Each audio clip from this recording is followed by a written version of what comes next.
ये कहानी उन दिनों की है जब झज्जर शहर महेंद्रगढ़ का हिस्सा हुआ करता था। उस दौरान भारत के उत्तर पश्चिमी क्षेत्र में विदेशियों के हमले हो रहे थे।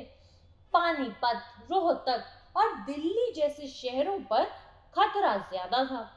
उन दिनों नवाब झज्जर में मौजूद बुआवल तालाब की मरम्मत करवा रहे थे ताकि मुसीबत के समय रेवाड़ी के लोगों को पानी की किल्लत ना हो। अचानक कहीं से खबर आई कि दुर्रानी ने हमला कर दिया और दुर्रानी की सेना रेवाड़ी के पास पहुंचने वाली है। इस बात का पता चलते ही नवाब ने अपने जांबाज सिपाहियों और वजीरों के संग जरूरी बैठक की। बैठक का मसला था कि अगर दुर्रानी की सेना झज्जर पर हमला करे तो उससे कैसे निपटा जाएगा, और अगर हमले के दौरान रोहतक या रेवाड़ी मदद मांगते हैं तो क्या करना सही रहेगा। बैठक में मौजूद सभी लोगों ने कहा, रियासत में सभी को हमले के बारे में सूचित कर दिया जाए और पूरी तैयारी की जाए ताकि हमले के जवाब में कोई कसर ना रहे।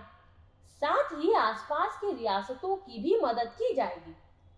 उसी दिन रियासत में यह ऐलान करवा दिया गया है कि अगर हमला होता है तो कमजोर, बीमार, महिलाएं और बच्चे जंगल में जाकर छिप जाएंगे और जवान सैनिकों का साथ देंगे।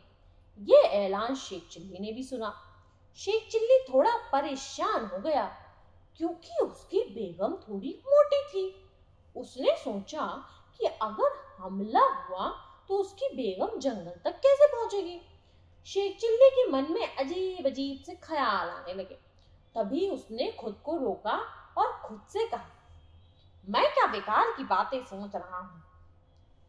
फिर उसने सोचा कि इस बार तो भारी मुसीबत आन पड़ी है। मैं अपनी जन्नत को उस तरह कुर्बान नहीं होने दे सकता। अचानक उसके मन में ख्याल आया कि कितना अच्छा हो अगर कहीं से उड़ने वाला कालीन मिल जाए। फिर उसने खुद से कहा, नवाब साहब ने तो मुझे घोड़ा दिया, घोड़े की मदद से मैं बेगम की जान बचा सकता था। दुर्रानी की सेना हाथ मलती रह जाएगी। तभी उसे ख्याल आया कि आखिर घोड़ा भी तो एक जानवर है, क्या वो मेरी बेगम का बोझ उठा पाएगा। कहीं बीच रास्ते में उसने दम तोड़ दिया तब क्या होगा। अगर उस वक्त बेगम दुश्मनों के हाथ लग गई तो उसकी जान कैसे बचेगी। माना बेगम के पिता ताकतवर सिपाही थे और अच्छी तलवारबाजी जानते थे, लेकिन बेगम को तो तलवार चलानी नहीं आती। मेरी बेगम को तो बस जुबान चलाना आता है।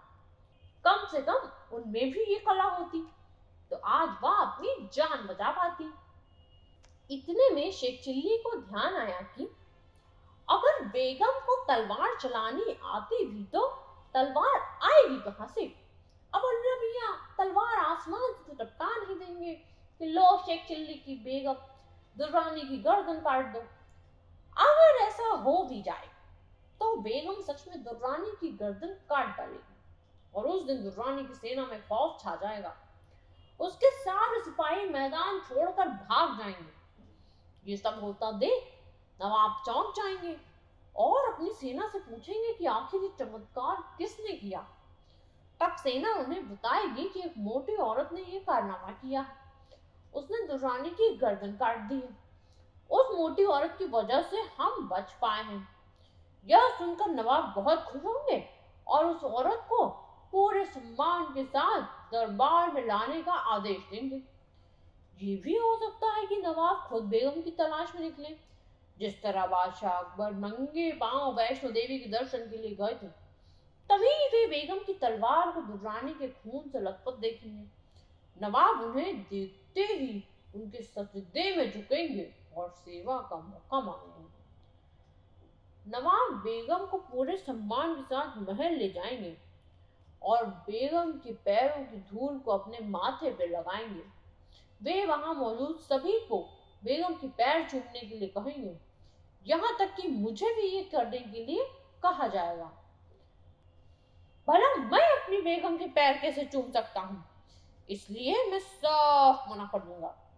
नवाब मुझ पर चिल्लाएंगे, लेकिन मैं बार बार मना कर दूंगा। इस पर नवाब गुस्सा हो जाएंगे और सिपाही से कहीं से जेल में डाल दो। इतने में धड़ाम से गिरने की आवाज आई। शेख चिल्ली की आंखें खुली तो उसने देखा कि वह चारपाई से लुढ़क कर नीचे सब्जी काट रही बेगम के पैरों पे जा गिर पड़ा है। उसके गिरते ही बेगम चिल्लाई, अरे दैया, अच्छा हुआ किनारे गिरे, वरना तुम्हारी गर्दन शरीर से अलग हो जाती। शेख चिल्ली ने अपना माथा पकड़ लिया। तभी उसे दुरानी के हमले से ज्यादा बेगम के पांव चूमने का डर सताने लगा। मन में यही सवाल आ रहा था कि कहीं सच में ऐसा करना पड़ गया तो मेरे नन्हे साथियों, इस कहानी से हमें क्या सीख मिली? ख्याली दुनिया बनाने से अच्छा है कि इंसान वर्तमान में जीना सीखे।